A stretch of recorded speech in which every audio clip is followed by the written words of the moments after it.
Hello. Yeah! Welcome back to the Making Strides School of Facts and Stuff. Today we're going to be talking about the difference between complete and incomplete spinal cord injuries. Spinal cord injuries can be split into two classifications, complete or incomplete, and these classifications refer to function rather than anatomical injury. So basically a complete injury is when a person doesn't retain either motor or sensory function below their level of injury, and an incomplete injury is when the person retains either or both motor and sensory function below their level of injury. And approximately 70% of SCIs luckily are incomplete. I hate saying luckily, but an incomplete injury obviously results in less functional implications. Generally, the greater the force causing the injury, the greater the initial mechanical trauma, as well as secondary injury. The mechanical trauma disrupts the blood flow to the spinal cord and causes neuronal cell death, axon damage, and demyelination of the neurons, and there's also a cascade of secondary inflammation at the lesion site. So while the inflammation is beneficial in some ways, such as removal of the cellular debris at the injury site, it also can spread the damage to the surrounding tissues, which signals apoptic cell death of the surrounding unaffected tissues and can impair the spontaneous regeneration and functional recovery. The high impact causes of spinal cord injury that we are talking about are more associated with vertebral fractures and dislocations, which cause greater mechanical trauma to the spinal cord. So some examples of the high impact causes of injury might be a car crash, a rugby tackle, or a fall from height. Non-traumatic injuries can include spontaneous bleeds and blockages of vessels, commonly called spinal strokes, cancers affecting the spinal cord, degenerative orthopedic conditions such as arthritis and stenosis, as well as some rare vascular disorders which can cause blood vessels to grow around and even through the spinal cord, impairing neurological function. So incomplete injuries are then further classified into 4 syndromes, which are central cord syndrome, anterior cord syndrome, posterior cord syndrome, and Brown-Séquard syndrome. The most common of these syndromes is central cord syndrome. As its name implies, it is an injury that affects the center of the spinal cord. So if you imagined a target, these injuries would affect the bullseye. And the functional implications of that are that the nerves that control movement of the arms originate from the center of the spinal cord. So individuals with central cord syndrome will generally have greater loss of movement in their arms and their legs. So these people can generally learn to re-walk again with varying levels of support and assistance. However, will have limited use of their arms, which often reduces their independence greater than would loss of use of their legs. Anterior cord syndrome is generally a sensory incomplete injury associated with hyperflexion injuries damaging the anterior spinal artery, which impacts the anterior 2/3 of the spinal cord. Motor function is usually absent, with proprioception and superficial touch sensation retained. Nociception and thermoreception are also absent, and therefore the individual can't feel pain or distinguish between hot and cold temperatures below the level of injury. So posterior cord syndrome will have the opposite effect to anterior cord syndrome, and it's caused by extension injuries and compression injuries, which affect the posterior spinal artery, which supplies blood to the posterior 1/3 of the spinal cord. So these injuries will result in retention of motor function, as well as pain detection and superficial light touch, however loss of proprioception. This means that the individual will be able to create the movement, however they won't be aware of where their moving limbs are in space, so they'll rely heavily on visual detection of their moving limbs. Unlike the anterior spinal artery, there are 2 posterior spinal arteries, so these injuries can also affect one side of the body and not the other. Brown-Séquard syndrome is a type of injury that results from a complete hemitransection of the spinal cord. Basically, it's cut in half. Cut in half.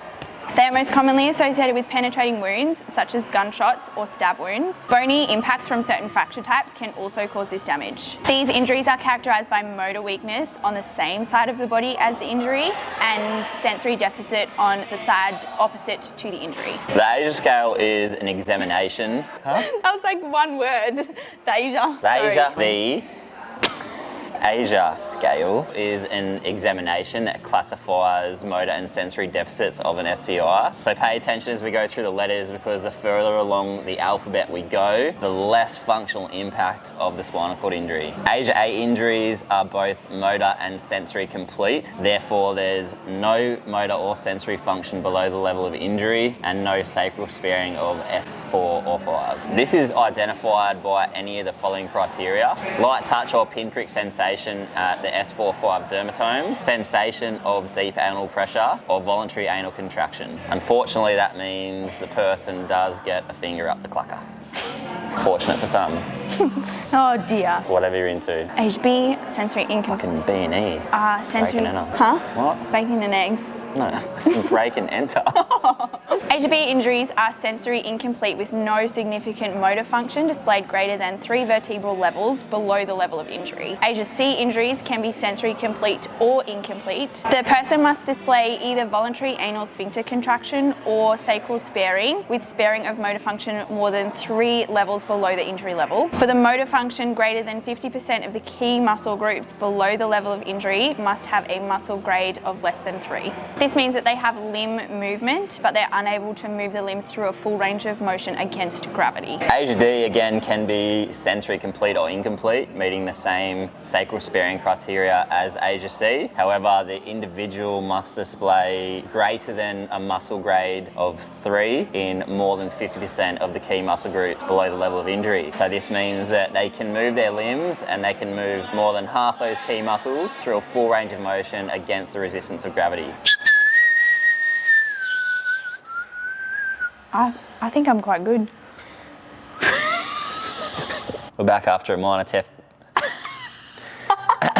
Ready to go. Lastly, ASIA E are injuries in which someone initially displayed neurological deficits, but over any period of time has recovered that function and then displays no motor or sensory deficits. So one of the most important safety considerations for individuals with spinal cord injuries is their ability to sense pain or potentially harmful stimuli below the level of injury. The most obvious example of this is pressure sores, which are quite common and can be very debilitating and potentially even life-threatening. Whereas an able-bodied person might get a sore bum from sitting down for a long time, such as on a plane or in a long car drive, a person whose sensory function is affected may not get that sensation or that painful feedback to let them know that tissue damage is occurring. Pressure sores or just wounds in general can take a long time to heal in people with spinal cord injuries just because they have impaired lymphatic drainage and circulation. Impaired sensory function in the upper limbs also presents a safety risk in that a person might put their hand in, if they're in a kitchen, on a hot plate or a sharp surface and not detect that until the damage to the tissue is done. Most relevant to exercise and rehabilitation is the individual with the spinal cord injury's ability to detect potential injury, such as soft tissue injuries like a muscle strain, or joint injuries like a dislocation, or hard tissue injuries like a fracture. Therefore, it's important to work with an appropriately trained and knowledgeable therapist that is constantly monitoring joint positions and postures and ensuring that adequate support is being used to prevent these occurrences. Impaired motor function as well as impaired proprioception, which is your ability to know where your body and your limbs are in space, will mostly affect an individual's balance, either during walking or standing, or for injuries, high-level injuries that affect the trunk when they're unsupported, sitting on the edge of a bench, or during transfers. Assistance such as gait aids and stable supports during standing or seated balance tasks need to be considered before performing exercises so the individual isn't at risk of falling or